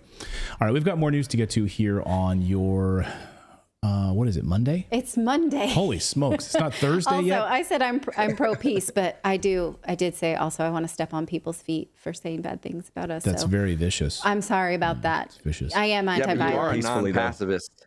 Non-pacifist peace extremist. So right, that's how I'm not pacifist. Is if you exactly. if you vote for war or you sell lies for war. I do very much want to step on your foot. Marvin Vargas says, Redacted, is Putin paying you? LOL. How dare you question the U.S. government? Exactly, Marvin. Exactly. Very, very good. All right, we've got more news to get to here. We're going to talk about mental illness in Canada. Why is there a massive doctor revolt in Canada? Saying no to the Trudeau government's MAID program, the Medical Assistance in Dying program. We'll tell you about that. Plus, we're also going to look at the Irish farmer revolt. We should be paying attention to what's happening in Ireland. You're wanting to cull over 200,000 cows. The government says, that's how we're going to combat climate change. You need to kill all of your cattle. Yeah, that'll help things. We'll get to that in a moment. But first, hey, since we're talking about delicious food, right? We're talking about farmers. We're talking about providing for our families. Right now, you can get 50% off your order when you try Factor. Our friends over at Factor, they make delicious, ready-to-eat meals delivered right to your front door. Makes every day easy. My gosh. Are picking up kids, they've got soccer practice, they've got all this. It becomes crazy, right? You're running around, you're working hard, you've got your kids in school, they're doing sports, whatever else. You need to have some delicious meals ready to go certain nights of the week, and that's where Factor comes in. They've got chef-prepared, crafted, and dietitian-approved meals delivered right to your door. You'll have over 35 different options a week to choose from: keto, calorie smart, vegan, plus veggie. You can get regular meat if you want, like we choose. It's totally up to you where you want to go. They have everything, every choice possible. There's even more to enjoy with over 55 nutrition-packed add-ons to make your weekly meal planning even more delicious. You got 2-minute meals, so you can fuel up fast with Factor's restaurant-quality meals that are ready to heat, and wherever you want to take them to lunch at your office, you can do that. Snacks, smoothies, and more. You can sign up and save. And we've done the math. Factor is less expensive than takeout food, and every meal is dietitian approved to be nutritious and delicious. No prep, no messy meals. Factor's meals are 100% ready to heat and eat. There's no prepping, cooking, or cleanup needed. So head over to factormeals.com. That's an S. You have to put that S on there. Factormeals.com/redacted50. Use that code redacted50 to get 50% off your first box and 2 free wellness shots per box while subscription is active. That's code redacted50 at factormeals.com/redacted50 to get 50% off your first box and 2 free wellness shots per box while your subscription is active. Well, Canada will not kill off the mentally ill until at least 2027 because no doctor wants to do that. So here's what they're saying, because the doctors are saying, we don't want to help people who are mentally ill die. They're saying, we'll train them. We're going to train them to do that. We need 3 years to do it. In other words, they have held panels on this topic for more than 2 years. Doctors have told them this is unethical. So what it is the Medical Assistance in Dying program in Canada that was sold to the Canadian public as a way to help people with terminal illnesses have better deaths, more peaceful deaths. Well, they decided just a few years ago they wanted to roll it out to people with mental illness as well. And that was supposed to happen in March of 2024. But politicians panicked because they had no way to ethically do it. So now they're saying, because they held all these panels, they had all these experts saying, we can't give you standards for this. It's actually pretty stinking terrible. They're saying, we'll reprogram you and you will do it, doctors. So if you took one of those oaths to do no harm, you're going to do some harm. They really need you to do it. This program, again, was set to be extended to people with mental illness, but now they're saying, hold, please. We're going to do it in 2027. Here is how they put it. Here's the announcement on it. The government of Canada introduces legislation to delay medical assistance in dying expansion by 3 years. Hold your horses. We're going to get to it. So they say, you know, why are we doing this today? In their statement, the Honorable Mark Holland, the Minister of Health, made this announcement. And this is what he says. He says, we need this extra 3 years to provide practitioners with more time to participate in training and become familiar with available supports, guidelines, and standards. They already told you they don't want to do it. They don't want to do this. But look at this. Look at this writing. But we just need to retrain you. I know you say you don't want it, but that's just the non-training talking. What about we don't want to do this? Do you not understand? Go ahead, David. I'm just saying we need 3 years so that the pharmaceutical industry can go in and rewrite the curriculum and start training these new students coming out how to do it, because they'll be able to get them on board. Right. Yeah, that's what they do. Yeah. So why do they want this to happen so badly? Why do they want to be killing off the mentally ill? Now, we know. Malthusian. This is Malthusian. Yes. This is an extension of eugenics. That was kind of a rhetorical question, but thank you for answering it. Yes, I appreciate your opinion on it. Yes. The eugenics program never went away. I mean, we kind of pretend that it went away. It's still here, alive and well. All you need to do is look at Canada. Right. Now, they say they're going to start a joint parliamentary committee to undertake a comprehensive review. They did that. They already have been doing that for the last 3 years. In the last 3 years, so they want 3 more years, but the last 3 years they've been doing this, and they came up with the big goose egg where doctors are saying, we don't think that this is a good idea. We can't come up with any standards. They seem, now, what I was going to say, and actually from your reporting on this, is that we know that they have a really high acceptance rate. I think it's like 60% of people who apply for MAID just get it, with very low critical thought on whether somebody is actually terminal or not. Right. We know that they promote it for people with non-terminal disease. We've seen that. We know that they're trying to expand this into young people, what they call mature minors.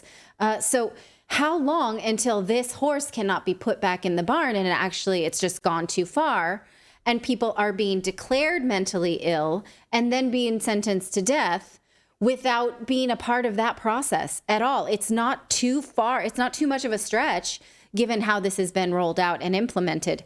Now, again, they're saying they need 3 years, but let's look at what they've done in the panels for the last 3 years. We've been over this over the last few weeks. One of the problems that they just can't surmount is that they don't know what constitutes an incurable illness. Cancer, they got it. Someone's got 2 months to live. They understand what's happening at a cellular level. For mental disease, they don't know. Take a look at this testimony from a Dr. Gupta at the Parliament. He says the debate between those who say an illness cannot be deemed irremediable and those who say it can is the result of the fact that they use different definitions. So we're talking about mental illness. How do you know someone cannot be cured from a mental illness? What he says here at the bottom, the devil is in the details. Well, clearly the government does not have those details, cannot decide on someone who has a mental illness that's incurable. So we can't just make them the devil to come up with the details that results in death. You see, this is where this plan should have stopped. We can't do it. We cannot do it. They don't know who is actually at risk for suicide. Take a look at this from this panel. This doctor says some witnesses say that suicidality may be a symptom of a mental disorder, but many people with mental disorders are not suicidal. So we're not actually, there's not an efficiency where it's like, well, Janice was going to kill herself anyway, so we might as well beat her to it. Right. So do they plan to help all this high percentage of trans people we have that are committing suicide? Like, are they plan to help them instead of say that that's a bad thing? Now that's going to be a good thing? That's actually a good point. Given that they sell us on the fact. No, I'm not. I'm not shocked. David makes them all the time. You said the way you said that's actually.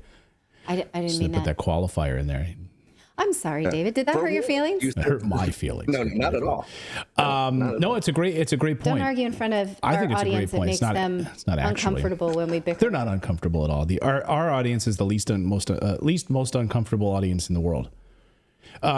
But I'm curious about not only the trans agenda, but also on the antidepressant agenda, because over 40% of Canadians, according to the data, have a frequency use of antidepressants. So if we see this connection now to suicides in the United States and antidepressant use, like, this is a huge concern. This is a huge concern, right? So then who's mentally ill, and then who's just on these antidepressants that's making them mentally ill or making them suicidal, and then, got to go to the MAID program. Right, and this idea that David brings up, that suicidality is something that they're thinking, well, you were going to do it anyway. Just let us do it, right? Yeah, but that, if you think about how many people like attempt suicide and fail. Like, this is basically the government saying, no, we're taking away that failure point from people. Like, if you want to commit suicide, let the government do it, and we have 100% success rate. I mean, and we won't fail. Yeah, and we won't fail. But it's like it's like I'm not seeing where they're factoring that in. That a lot of times an attempt for suicide is not necessarily suicidality, but like just a cry for help. And if you take away that cry for help, then the government's just ensuring that these people die. Yeah. Oh my God. It's incredibly troubling. And I should point out, when I say the antidepressant use in Canada, it's people who've had antidepressant episodes that are over 40% of those individuals are on antidepressants. Those people who've had depressive episodes, large scale depressive episodes, are then on antidepressants. So, and we now know the linkage to, of course, mental problems and suicidal risks as a result of these antidepressants. Just go right through the MAID program. It's then you're on all these pharmaceuticals all the way through the whole process. Right. This same doctor said that 40 to 50% of people who actually die by suicide do not have a serious mental health diagnosis. Sometimes suicide is spontaneous or is situational. So, that could still be happening. This is by no means an answer to the problem of suicide. It's not even close. He worries that MAID for mental illness would be suggesting a problem that, you know what, you're not going to get better. In Canada, we've decided mental illness is terminal. And so, okay, this is an off-ramp for people. Also, take a look at this expert testimony from Mr. Krauser, saying that he would have chosen MAID in his darkest days, and he actually got better. So there's many experts who've testified to Parliament saying we'd be killing off people, not giving them a chance to get better. And a lot of people do get better. We have the tools as humans to get better. And lastly, they don't know how many people would choose this for things that are related to hardship, and they could be masked as mental illness. It says people could choose MAID due to suffering. Suffering is not a mental illness. It is part of the human experience. I'm sorry if that's news to you, but suffering, right, not mental illness, right? And so people could say, well, I'm poor, I lack adequate housing, social exclusion. So many things could fall into that. Other determinants of health, rather than due to their illness, and they could just say, yes, you want me to be mentally ill? I will. Then put in the needle. Think about how many people this is going to stop from coming forward if they do. It's like police are going to be walking down the street.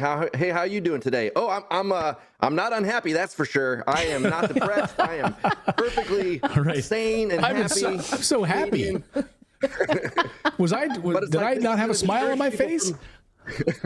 I'm just on my way down the street to get a job at Disney World. Yeah, it's like a much darker version of Brain Candy. The kids in the kids in the hall skit. Yeah, the kids in the hall movie. Exactly. Yeah. Yeah. Oh man, it's really troubling. But it's frightening to think about that they, to your point, that this would, like, you could put, I don't have adequate housing. So someone, because they're pushing this so hard, we've already seen reports of this. Right. Oh, you're poor. Well, here's a way out for you. Right. We've seen social media posts where someone says, my daughter was dealing with this depression or whatever, and they literally brought it up in the hospital, things like that. What's so interesting, Clayton brought out last week, is they still want to be woke while doing this incredibly sinister thing.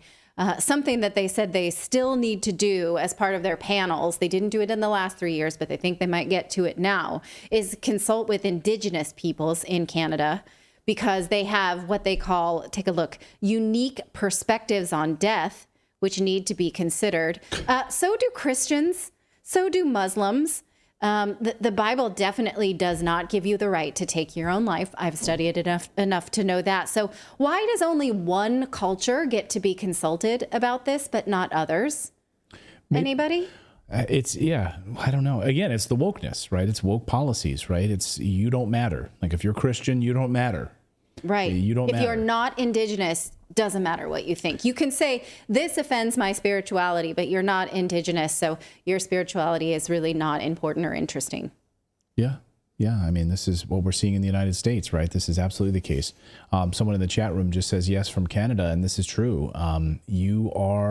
That's exactly what's happening, is that homelessness would qualify you for MAID. Another person from Canada in our chat room here on Rumble says, yes,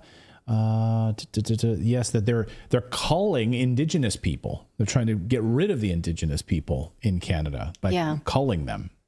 Right. And I mean, we just annoyed each other right there. And I was thinking, if we had an argument, like a marital spat, right? And then your neighbor could call the police and be like, one of them is not right in the head. You got to look into them. What if you get like a call one afternoon? You're like, hi, this is the MAID program. I'm calling for Clayton. We had a report from Natalie Morris that you're viable for the MAID program. Would you like us to come over and teach you about the program? Definitely don't come here. Right. You can see how this could be weaponized in a way. I know we're making fun of like the ridiculousness of it. You're going to hear a slight high-pitched sound over the phone for a few seconds, and then that's it. And someone in our chat room said, you remember the episode of Star Trek, the original series in the 60s, they had suicide booths set up. It's like, oh, it's your time, go down to the booth. Your number was called this afternoon, go down to the booth, and that's what it's going to come to. Right. So people it's a permanent. Well, the thing is to bring up a point that you brought up before. This is a permanent solution to what is oftentimes a temporary problem. Mm-hmm. And so it's like because it's like who's determining. I'm sorry, I can barely wrap my head around this conversation. But it's also the same thing with the trans movement, right? And gender reassignment surgeries, right? It's a permanent solution to a temporary affliction in adolescence, which usually resolves itself at the end of adolescence. But there's conflicting narratives because they keep telling us, hey, mental health is worse than ever. You need to get help. We can help you. There are professionals that can help you. There are pharmaceuticals that can help you. But then they're also on the other side of the coin saying, nobody can help you. You might as well just die. So which one is it, right? And I mean, what I think I've made the point many times is I reject the therapeutic state from top to bottom. I don't want help from any of these effers, none, right? And so that's how I feel about it. I think that they're selling us the idea of mental illness the same way they sell you cars, climate, solutions, all of that stuff. That scares me. What scares me also is we already have a template for how they will reprogram professionals. We've seen it with Jordan Peterson. If you followed that saga, Jordan Peterson is a psychologist who is guilty of wrongthink for, criticizing the Canadian government for COVID lockdowns, criticizing trans ideology, all manner of wrongthink. Now, over the last few years, he was told that he would have to go through reprogramming, apologize for what he said on X, or he would lose his license. He appealed this, but he lost. And so is this one of the ways they will reprogram mental health professionals or medical professionals or all of the above? Here is his announcement last January, just a few weeks ago, that the higher court has ruled with the College of Psychologists that they have the right to sentence me to re-education camp. So think about it. You're a doctor, a psychologist who says, I will not be a part of this. I will not sign off on my patients dying. I cannot do it. If Jordan Peterson has to go to re-education, you could be too. They could totally sit you down in a room and say, here's why you need to start signing off on people's deaths or get deplatformed, unlicensed, punished like Jordan Peterson. He has said from the beginning of this, he will do it and he will film it. Here's what he said when he was first told that he had to do this. Watch. I am required to undergo the retraining. I will undergo the retraining. And I will tape it. And I will broadcast it. And then everyone else can decide. Then everyone else can decide for themselves just exactly what the hell's going on and whether or not I've contemplated my words, whether or not I've thought through everything I say carefully, whether or not I have any grounds for my opinions. You know, I don't say things that I haven't thought about. Okay, so we should absolutely, given that he's going to be subject to this, watch the way they reprogram a psychologist, given that they've said they will reprogram doctors in order to get their mentally ill program for MAID up and running. Now, recently, Tucker Carlson was in Canada. He said that the MAID program is genocide. Here is that clip. The government of Canada is killing Canadians, and not just a few, and not just the terminally ill. Over 50,000 so far. 50,000. Any organization that kills 50,000 people is a genocidal organization. Period. And I don't care how you dress it up. That's just a fact. That's like a bottom line on a chart. How many people have you killed? Oh, 50,000. Oh, you're not in the good guy category. Sorry, we can't. We're gonna bring you up at The Hague, actually, where you should be. And now, under consideration, apparently next month, is a plan to expand the MAID program, the systematic killing of Canadians, not all of whom are terminally ill, many of whom are just sad because Canadian society has made them sad. They're gonna expand that to children. And that's the point at which you have to say, I'm sorry, we're not gonna be polite anymore. You literally can't do that. And I don't care if someone, you don't need to be, by the way, a religious freak to think it's wrong for a government to kill people at scale. And I don't care, choice, they'll dress it up. No, it's totally evil. All right, well, that is the therapeutic state, my friends, sucking in the mentally ill. We didn't even talk about children, which again, well, we did for a little bit, but they're still not exactly sure how to do that. So, you know, if you're a Canadian, you need to vote like your life depends on it, because it just might. So let us know what you think of that. Yeah, and some people are following up. Yeah, so like, just so you understand, Malthusianism is born of the late 1700s, of course, and out of this idea of Malthusian theory is the idea that the population will just continue to grow exponentially, right? And it's this idea that the food supply will not keep up with that. So, of course, in the 1900s, there were all sorts of eugenics programs put into place to eliminate human beings, basically, because the food's going to run out. There's no evidence that that's going to happen at all, but that's still in place. And of course, it's now morphed into transhumanism. We've seen it in the trans agenda. We've seen it in the biopharmaceutical complex. We see it in the MAID program, that it's never ended, right? It's continued. Mm-hmm. Yeah, I find this terrifying. So you have 3 years to tell the Canadian government to stop this, or else they're going to do it. They clearly are signaling they want to. And they don't ever make the case for why it's necessary, because they have no data to show that it's necessary or good or helpful at all. And just make sure you smile when you vote. Yeah, that's right. Yeah. All right, we got more news to get to. We're going to talk about this Irish farmers' revolt. We should pay attention to what's happening in Ireland as the World Economic Forum and these globalists want them to cull hundreds of thousands of cattle in order to solve the climate crisis. Farmers are in revolt, of course, all over Europe right now. That's exactly how I think we should tackle climate change, is just killing God's creatures. Right. Well, yeah, you have Bill Gates wants to get rid of trees. Farms, right? He wants to cut down as many trees as possible. That's the way. This is the way. Kill animals, cut down trees. This is brilliant. Yeah. And by the way, and throw soup on famous paintings like the Mona Lisa. That'll really cure problems. Problems.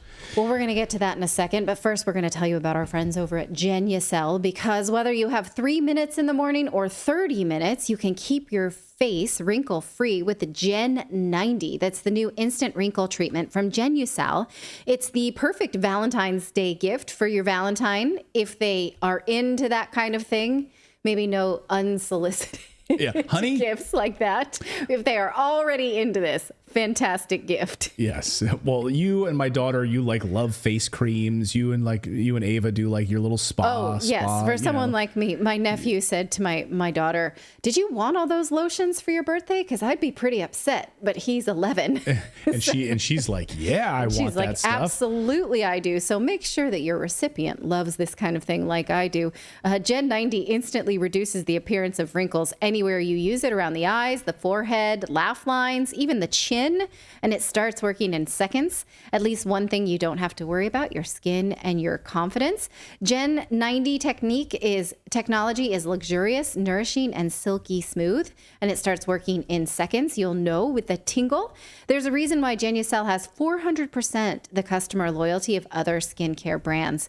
Gen 90 is on special Valentine's Day sale now at Genucel.com, and it includes the bestseller package, but you have to go to Genucel.com/redacted.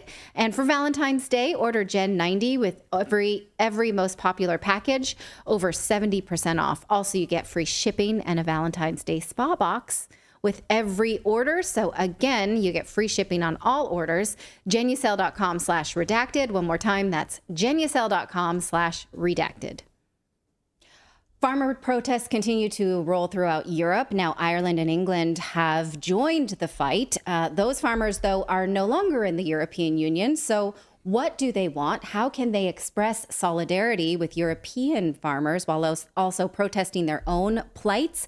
Biochemical engineer and corporate complex problem-solving expert Ivor Cummings joins us on this issue. He's been raising a lot of awareness about the regulations that are hurting working-class people in Ireland and abroad. So thank you so much for joining us. Thanks a lot, Natalie. Great to be back. Okay, so can you tell us a little bit about what has happened to Irish farmers, not just this weekend or through the protests, but for months on months coming, why it's so hard for them and why they may feel solidarity with European Union farmers? Yeah, so the war on farming, last year I did a video, The War on Farming, when these protests broke out in Europe, and I gave some thoughts on it. So I've been watching it for many years. So many years ago, they used to give farmers money, basically from Europe, to get them to produce less of X or Y, etc. And it seemed a little bit wrong because it wasn't market forces, which I like. It was tops-down, autocratic, kind of centralized government from Europe. So I didn't like that, but it was fairly benign. But now, of the last couple of years, especially since March 2020, it's massive escalation. They're going after the farmers across the world. It's quite apparent. And they're using, of course, the classic kind of canard climate. So I believe in Europe, they're using, particularly in the Netherlands, nitrogen. They've chosen nitrogen as their kind of distraction. And then they're using CO2 elsewhere, and they're using climate targets and all of this kind of stuff.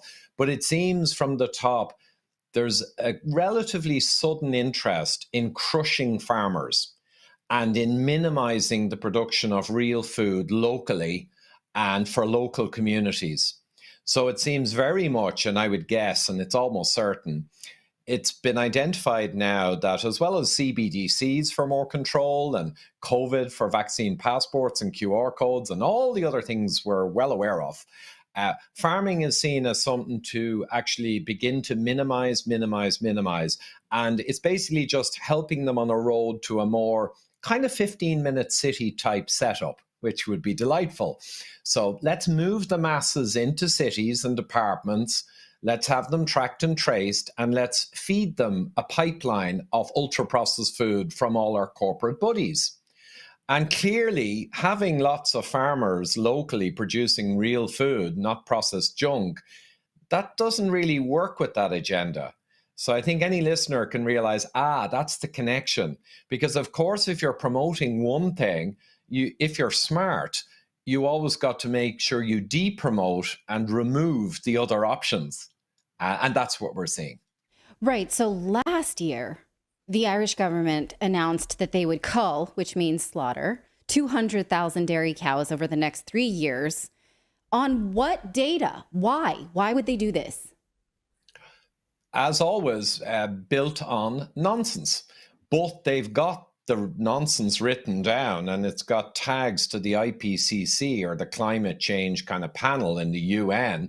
So it looks kind of official. But I've interviewed several professors of climate science and atmospheric science already, and I'll be interviewing more. And they go through the actual data, and it's not there. So to give a quick example, one person, Professor Coonan, made a great point, and he's a Caltech provost. So he's top. He was Obama's kind of scientific advisor. This is top of the heap. And he made the point that in the last century or so, the climate has moved up. You can argue about why, probably a natural cycle. It's moved up around 1.3, 1.4 degrees, let's say. And in that period, the planet has boomed. We've moved 90% reduced poverty. Our climate-related mortality and deaths has gone down around 90%. The GDP per capita across the world has gone up by a factor, I think 7. That's my memory. And I could go on all day. So we've gone up 1.3 degrees, and everything has got massively better, hugely better. And now we're saying 0.5 or 0.6 or whatever number you want to guess at in the next 50 years is going to suddenly make everything bad. It's palpably absurd. But yes, Natalie, they're using that simply as an excuse to do or to achieve the strategies that I mentioned a few minutes ago. So the cull of cows was fact-checked. I'll have to tell you, Natalie, it was fact-checked by Reuters or someone. And they said the Irish government did not stipulate that they have to remove 200,000 cows. They proposed potentially. So you know the way the fact-check uses a kind of a fact element to actually discredit, but they pushed it. And our Minister for Climate and Energy, can you imagine having a Minister for Climate and Energy, two opposing things? He is an absolute idiot. And I can say this safely because I've been watching him for years. There is no way on this earth that a person like him, of obviously compromised intelligence, could get into a ministerial position when his party has 2 or 3% of the country's vote. The reason he got there is the reason a lot of them have got there over 20 years. Doors are open for certain useful idiots, and doors are closed against family people and stand-up people who want a national, sovereign, healthy nation. So over 20, 30 years, we end up with doofuses at the top, and they literally have a hand up their bottom. So he's the one coming out with this nonsense about 200,000 cows. I don't know what idiot would say, oh, I love the planet so much, I want to kill some animals to help the planet. I don't understand that. Who buys off on that? Who is that stupid? Another thing that kills me is this idea of, yes, the planet has warmed, but once we get to a certain threshold, cannot stop it. And that's something Klaus Schwab has said, is that we'll never be able to go back. When we have proof that the Romans had an era of global warming, what did they do? Did they have a Paris Climate Accord? We should look into that, right? It's so stupid. I guess what I'd like to ask you as an Irish person is, what do you think what is it specifically that Ireland can do different? And does this actually help the European farmers, that there is solidarity throughout the continent? Yeah, Natalie. Well, solidarity always helps. And I've said since early on in COVID, the only thing that can help with this dystopian nonsense that, by the way, people should be well aware, this is all coming from a nucleus of largely wealthy, super wealthy, older Caucasian men. And they have women as well in there. But that's where it's all coming from. All the accusations of racism and all the other stuff we've gone through with the mass migration, it's all coming from wealthy Caucasian people. So people should keep that in mind. But your question was, what can we do? And the only thing is grassroots. The only thing are the farmers, the welders, the builders, the common sense people of the land recognizing that this is a coup. And the coup was set in motion in the 50s with Rockefeller Brothers Fund. They identified pandemics and climate disaster as very useful opportunities In the 50s, they identified them with no scientists in the room. And 70 years of funding and growing the UN and growing the Club of Rome, the Trilateral Commission, I could go on all day. They have, through a corporate, strategic, very well run, corporate thing, no conspiracy theory, they have managed to get all the right people in place in the right organizations. And the only thing that can push back against that now is exactly what you mentioned, protests and people coming together at grassroots level. And the reason is that, unfortunately, Ireland's politicians clearly and evidently, there is no question about this, now set our policies based on UN, EU, and kind of WEF or Bilderberg objectives. And that's why they've fallen completely out of touch with the people, because they get voted by the people with some smart talk about what they'll do for them. And when they get in, they immediately answer to the powers that be. So that's what we see. And recently we had a 76%, I think, said we have had too much uncontrolled immigration. And the government are still ramming it home. But why would they, when 76% of ordinary people in a top poll system, completely representative, are saying no? Why would the government keep ramming it in? And the answer is quite simple and self-evident, because they're answering to someone who wants it. Right. And that's it. Yeah. Okay, I would like to bring our audience awareness of this 15-minute piece that you did about 4 months ago in response to an Irish documentary, which was the craziest, most dystopian thing I've ever seen in my life, but it was real. I'd like to play a little clip of it, but can you set it up? Tell us what this is, the fact that it was actually on TV, and how you almost fell out of your couch just with shock that they were saying all the quiet parts out loud. Yeah, it was comical. I made the comment before we went on air that, and I said it in the video, if I wanted to make a parody video to lampoon and to make idiots of the insects and the climate stuff, this actual video that was put out as a real documentary would do fine. I would not need to change it. It was self-parody. It was absurd. But essentially it was Ireland 2050. And in 2050, Ireland is going to have major cities moved inland. And they said that. They had panel interviews and discussions set in 2050. So it was like a mockumentary. And they were talking about how Curracloe, an Irish beach, where it's nearly always raining, even in the summer, but you get some good days. In 30 years, that will always be raining in the summer, but you'll get some good days. There's no question about that. In 30 years, Curracloe will be the exact same as it is now. Shocking. But they said it's now Costa del Curracloe. Okay. I mean, it was just nuts. And then in the middle of it, as I watched it, I could not believe it.